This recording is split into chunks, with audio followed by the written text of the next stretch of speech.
அனைத்துலக ஆன்மீக அன்பர்களுக்கு அடியேனின் வணக்கங்கள். இப்பிரபஞ்சத்திற்கும் எனது அருமை தாய் தந்தையருக்கும் என் உயிர் மேலான குருநாதர்கள் அனைவருக்கும் என் வணக்கத்தை தெரிவித்துக் கொண்டு இந்த நிகழ்ச்சி இன்னைக்கு போவோம். இன்னைக்கு உங்களெல்லாம் சந்திச்சு ரொம்ப நாள் ஆச்சு, சரிங்களா? ஸோ இப்போ அன்பர்கள் நிறைய பேர் நிறைய கேள்விகள் கேட்டிருக்கீங்க. இதில் நிறைய கொஸ்டின்ஸ் என்னன்னு பார்த்தீங்கன்னா, அடுத்து புரட்டாசி மாதம், சரிங்களா? இதில் முக்கியமாக பார்த்தீங்கன்னா நம்மளோட அன்பர்களுக்கு என்னோட நன்றியை தெரிவிச்சுக்கிறேன். என்னென்னு பார்த்தீங்கன்னா, கடந்த மாதம் நிறைய பேர் கால் பண்ணிட்டு நிறைய விஷயங்கள் நடந்தது அப்படின்னு சொல்லியிருந்தீங்க. இது ரொம்ப மகிழ்ச்சியாக இருந்தது. ஏன்னா உங்களோட ஆதரவு தான் எங்களுக்கும் கடவுள் எங்களுக்கு பரிபூர்ணமாக கொடுத்துருக்கிற அந்த விஷயங்களை உங்களால் கொடுக்க முடியுது உங்களுக்கு எல்லாருக்குமே. அதுக்காக உங்களுக்கு நன்றியை தெரிவிச்சுக்கிறேன். இன்னைக்கு என்ன பார்க்க போகிறோம் அப்படின்னு பார்த்தீங்கன்னா, புரட்டாசி மாதம், சரிங்களா? இப்போ வருகின்ற புரட்டாசி மாதம் எப்படி சிறப்பான விஷயம், ஏன் புரட்டாசி மாதம் ஒரு சிறப்பு அப்படின்றத பார்ப்போம்.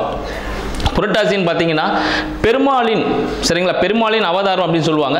ஸோ பெருமாளுக்குரியவர் யாருன்னு பார்த்தீங்கன்னா புத பகவான் சொல்லுவாங்க. இந்த நவ கிரகத்தில் இந்த புத பகவான் பார்த்தீங்கன்னா பெருமாளுக்குரிய கிரகம் அப்படின்னு சொல்லுவோம். இந்த புத பகவானுக்குரிய வீடு பார்த்தீங்கன்னா கன்னி, சரிங்களா? அந்த கன்னி ராசியில் இந்த பிரபஞ்சம் இருக்கு பாருங்க, இந்த கிரகத்தின் அதிபதினு சொல்லுவாங்கல்ல சூரிய பகவான். ஸோ அவர் வந்து பார்த்தீங்கன்னா இந்த கன்னி ராசியில் சஞ்சரிக்கிற காலம் தான் வந்து பார்த்தீங்கன்னா புரட்டாசி மாதம். இது பார்த்தீங்கன்னா நம்ம தமிழ் மாதத்தில் 6வது மாதமாக வருது, சரிங்களா? இந்த கன்னி ராசின்னு எடுத்துக்கிட்டீங்கன்னா காலபுருஷ தத்துவத்தில் 6வது வீடாவும் வருது. அப்ப 6ன்னா என்னங்க, சரிங்களா? 6ன்னு பார்த்தீங்கன்னா சுக்கிரனுக்குரியவர் அப்படின்னு சொல்லலாம். 6ன்னு பார்க்கும்போது அடுத்தது 6ஆம் வீடுனா ருண ரோக சத்ரு அப்படின்னு சொல்லுவாங்க. ஸோ அதற்கான ஒரு வீடுன்னு சொல்லலாம். அந்த இடத்துல சூரிய பகவான் வராரு. அப்ப என்ன ஆகும்? இன்னொரு விஷயம், 6ன்னா எல்லாருமே ருண ரோக சத்ருவோட முடிச்சிருவாங்க.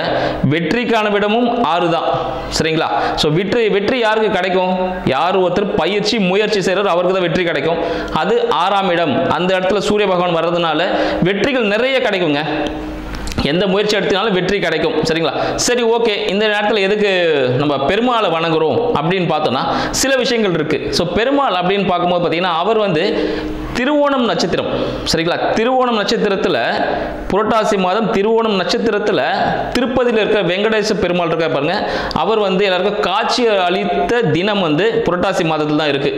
அடுத்து வேற என்ன விசேஷம் அப்படின்னு பார்த்தோம்னா, புரட்டாசி சனிக்கிழமை எதனால ஒரு எல்லாருமே வழிபடுறாங்க அப்படின்ற விஷயத்தை பார்த்தீங்கன்னா, புரட்டாசி சனிக்கிழமையில நம்மளோட சனீஸ்வர பகவான், சரிங்களா? இப்போ 7 சனி நிறைய பேர் போயிட்டு இருக்கோம், அஷ்டம சனி போயிட்டு இருக்கோம், எல்லாருமே பயந்துட்டு இருப்பாங்க. இவங்க எல்லாமே புரட்டாசி மாதம் சனிக்கிழமையில தான், சரிங்களா, சனீஸ்வர பகவான் சனிக்கிழமையில தான் பிறந்தார். அதனாலே புரட்டாசி சனிக்கிழமை மிகவும் பிரசித்தி பெற்று இருக்கு அப்படின்னு சொல்லலாம்.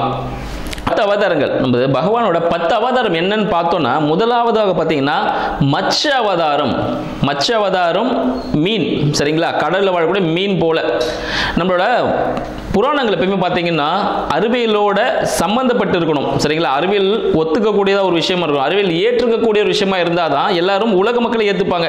இதை தான் நம்மளோட பகவான் தெரிவிச்சிருக்காரு நம்மளுக்கு வந்து பார்த்தீங்கன்னா. மச்ச அவதாரம் மீன் வடிவில் எடுத்திருந்தார். 2வது அவதாரம் பார்த்தீங்கன்னா கூர்மா அவதாரம், சரிங்களா? கூர்மா அவதாரம் உங்களுக்கே தெரியும், சரிங்களா? நிலத்திலும் நீரிலும் வாழக்கூடியது அப்படின்னு சொல்லுவாங்க. ஸோ ஆமை வடிவில் எடுத்திருந்தார். 3வது வராகி அவதாரம், சரிங்களா? காட்டில் வாழக்கூடிய ஒரு மிருகமாக, நம்ம வளர்ச்சி பாருங்க எப்படி இருக்குன்ட்டு. அடுத்தது காட்டில் வர ஒரு மிருகமாக வளர்ந்திருக்கார். 4வது நரசிம்ம அவதாரம், எல்லாருக்குமே தெரிஞ்சது, எல்லாரும் வழிபட்டு இருக்கோம். நரசிம்ம அவதாரம் பிரகலாதனுக்காக எங்க ஒரு பக்தன் அவனுக்காக வந்து அவன் நம்மளுக்கு தவம் இருந்து நம்ம ஒரு பிறப்பை எடுத்து அவன் தவம் இருக்கிறதுனால நம்மளுடைய வணங்குறதுனால, சரிங்களா, ஒரு பக்தனுக்கு பகவான் வந்து அருள் பாலிக்கணும், சரிங்களா? அப்ப நம்ம என்ன பண்ற, நரசிம்மர் இன்கேஸ் நான் ஒரு குழந்தையா பிறந்து வந்து ஒரு மாநிலனா வந்து ஒரு வளர்ச்சி அடைந்த வாலிபனா இருந்து அவனுக்கு உதவுனா எங்க இத்தனை காலம் வீணாயிடுமோன்றதுக்காக உடனே தூண்ல இருந்து பிளந்துட்டு அந்த கணமே அவருக்கு வந்து உதவி செய்யறார். அப்போ பகவானுக்கு எவ்வளவு பெரிய மனசு பாருங்க. ஸோ இந்த அவதாரம் பார்த்தீங்கன்னா நரசிம்ம அவதாரம் 4வது அவதாரம். 5வது வாமன அவதாரம், அடுத்த பரிணாம வளர்ச்சி. நரசிம்மர் பார்த்தீங்கன்னா மனிதனும் மிருகமும் கலந்த ஒரு அவதாரமா இருந்தார். அடுத்தது வாமன அவதாரம் பார்த்தீங்கன்னா ஒரு குட்டையான ஒரு மனிதனா அவதரிக்கிறார், சரிங்களா? குட்டையான மனிதனா அவதரிச்சுட்டு தன்னோட காலடியாலே இந்த உலகத்தை அழகிறார். 3 அடியால உலகத்தை மொத்தமாக அளந்துட்டார், சரிங்களா? அடுத்தது பார்த்தீங்கன்னா பரசுராமர் அவதாரம் 6வது. அப்போ குட்டையான மனிதன் ஆயாச்சு, அப்புறம் சமைச்சு சாப்பிடணும், சரிங்களா? ஸோ விலங்குகள் வேட்டையாடுறது, ஸோ அது போல அவதாரங்கள் செஞ்சுட்டு இருந்தார். அடுத்தது பார்த்தீங்கன்னா 7வது அவதாரம் பார்த்தீங்கன்னா ராம அவதாரம். ராம அவதாரத்தில் என்ன பண்றார்? அடுத்து திருமணம் போகணும் பார்த்தீங்களா? திருமணம் போகக்கூடிய அந்த காலகட்டம்ல திருமணத்துக்கு என்ன பண்ணும், ஒரு கணவன் ஒரு மனைவி அப்படின்ற மாதிரி எப்படி நெறியோட வாழணும்னு கற்றுக் கொடுத்தார். அடுத்தது 8வது அவதாரம் பலராம அவதாரம். ஒரு பலமிக்க மனிதனாக இருந்துட்டு ஒரு விவசாயம் செஞ்சுட்டு இருக்கணும், ஸோ விவசாயம் செஞ்சு எப்படி மனிதன் வாழணும் அப்படின்னு சொல்லிட்டு அந்த அவதாரத்தை காட்டியிருந்தார். அடுத்து பார்த்தீங்கன்னா 9வது பார்த்தீங்கன்னா கிருஷ்ண அவதாரம். இப்போ எல்லாருமே பார்த்தீங்கன்னா இப்போ 9வது அவதாரத்தை தான் எல்லாம் வணங்கிட்டு இருக்கோம். ஏன்னா இந்த காலகட்டங்களுக்கு அதுதான் தெரிஞ்ச ஒரு விஷயமா இருக்கு. கிருஷ்ண அவதாரம் எல்லாருக்குமே தெரிஞ்ச ஒரு விஷயம். சரியா, கம்சனை தும்சம் செய்யறதுக்காக வந்திருந்தார் அப்படின்னு சொல்லுவோம். 10வது கல்கி அவதாரம் சொல்லுவோம். கல்கி அவதாரம் இன்னும் பிறப்பு எடுக்கல அப்படின்னு சொல்றாங்க. ஏன்னு பார்த்தீங்கன்னா இந்த கல்கி 10வது அவதாரத்தில் இப்போ நம்ம இருக்கோம், இது கலியுகம் சொல்லுவாங்க. சரிங்களா, இந்த கலியுகம்னா என்னன்னு பாத்தீங்கன்னா எல்லாருமே முடியக்கூடிய ஒரு காலகட்டம் அப்படின்னு சொல்லுவோம். எப்பவுமே பகவான் பாத்தீங்கன்னா ஒரு அவதாரம் எடுக்கிறார் அப்படின்னா உடனே நாளைக்கு இன்னைக்கு ஒரு குழந்தை பிறந்துடும், 10 மாசத்துல குழந்தை பிறக்கும் அப்படின்ற கதை இல்லைங்க. சரிங்களா, பகவான் பிறக்கிறான்னு பார்த்தீங்கன்னா 4,32 வருடங்களாகும் ஒரு அவதாரம் எடுக்கணும்னா. சரிங்களா, அப்போ பார்த்தீங்கன்னா 4,32 அவதாரம் அப்படி எடுத்திருக்காருன்னா இன்ட்டு 4 போது அது கிரேதா யுகம்னு சொல்லுவாங்க. அப்போ கிரேதா யுகத்தில் 4 அவதாரம், ஃபர்ஸ்ட் 4 அவதாரம் முடிஞ்சிச்சு. அடுத்தது திரேதா யுகம். திரேதா யுகம்ல 4,32,000 வருடங்கள். அப்போ 4,32,000 இன்ட்டு 3 அப்படி போகும்போது திரேதா யுகம்னு சொல்லிட்டு. அடுத்தது துவாரபாக யுகம். துவாரபாக யுகம் பார்த்தீங்கன்னா 4,32 ஆண்டுகள் இன்ட்டு 2 வருடங்கள். இது துவாரபாகியம் சொல்லுவாங்க. கடைசியா பார்த்தீங்கன்னா கலியுகம் 4,32 ஆண்டுகள். இப்போ நம்ம போயிட்டு இருக்கோம். இப்போ நம்ம 4,32 ஆண்டுகள்ல 5,125வது ஆண்டு தான் இருக்கும். பகவான் எப்போ அவதரிப்பார் தெரியுங்களா? இந்த 4,32 ஆண்டுகளை கடைசியில் இருக்க 27ஆம் ஆண்டு தான் பகவான் அவதரிப்பார். இப்போ நம்ம இந்த காலகட்டத்தில் இருக்கோம், அப்போ பகவான் இன்னும் அவதரிக்க போகிறார் அப்படின்னு சொல்லலாம். சரிங்களா, இப்போ இந்த கலியுகம்ல தான் வந்து நம்ம எல்லாருமே வாழ்ந்துட்டு இருக்கோம் அப்படின்னு சொல்லுவோம். இந்த கலியுக காலத்தில் இப்போ ஏன் பகவான் வந்து பார்த்தீங்கன்னா இந்த புரட்டாசி மாதத்தில் வணங்குறோம் அப்படின்னா, இந்த சூரிய பகவான் பார்த்தீங்கன்னா கன்னி ராசியில் இருக்கும் போது நீர்நிலைகளில் இருக்க கிருமிகள்லாம் வந்து பார்த்தீங்கன்னா கொஞ்சம் மாற்றம் அடையும் அப்படின்னு சொல்லலாம். அதாவது நீர் சுத்தமாகும்னு சொல்லலாம். இதனால நம்ம வீட்லேயே எல்லா பொருட்களும் சமைச்சு சாப்பிடணும். சரிங்களா, இந்த விஷயங்கள். மேலும் இந்த புரட்டாசி மாதத்தில் பார்த்தீங்கன்னா சனீஸ்வர பகவான் இந்த சனிக்கிழமையில நம்ம பெருமாளை வணங்குறதுனால சனீஸ்வரனால் வரக்கூடிய அனைத்து துன்பங்களும் நீங்கக்கூடியது. சரிங்களா, அந்த விஷயங்கள்லாம் இருக்கு. சரிங்க, இந்த புரட்டாசி மாதம் அப்படின்னு பண்ணா நம்ம தழு போடுறது அப்படின்னு சொல்லுவோம். சரிங்களா, பகவானுக்கு படையல் வைக்கிறது. ஏன் இந்த சனிக்கிழமையில தான் பண்றோம்? சனிக்கிழமை ஏன் அந்த 3வது வாரம் தான் பண்றோம் அப்படின்னு சில விஷயங்களும் இருக்கு.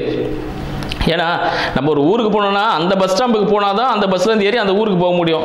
நம்ம இப்போ கன்னியாகுமரி போகிறதுக்கு நம்ம காஷ்மீரில் போய் உட்காந்துட்டு வேற ஏதோ பஸ் பிடிச்சி பஞ்சாப் வழியாக போயிட்டு எப்படி சுற்றிட்டு போகிறதுக்கும் போகலாம். பட் அதுக்கான காலக்கெடு முடிஞ்சிடும். நம்ம எந்த காரியமாக போகிறோமோ அந்த செயல் முடிஞ்சிடும். அதனால நேரத்துக்கு போகணுன்றதுக்காக இப்போ ஒவ்வொருத்தருக்கும் பார்த்தா முதல் வாரம் அப்படின்னு எடுத்துக்கு பார்த்தீங்கன்னா முதல் வாரம் தேவர்களுக்காக நம்ம பகவான் பார்த்தீங்கன்னா கொடுத்துருக்காரு முதல் வாரத்தில். ஏன்னா ஒரு ஸ்டெப் படி ஸ்டெப்பாக தான் வரணும், சீனியாரிட்டி படியா.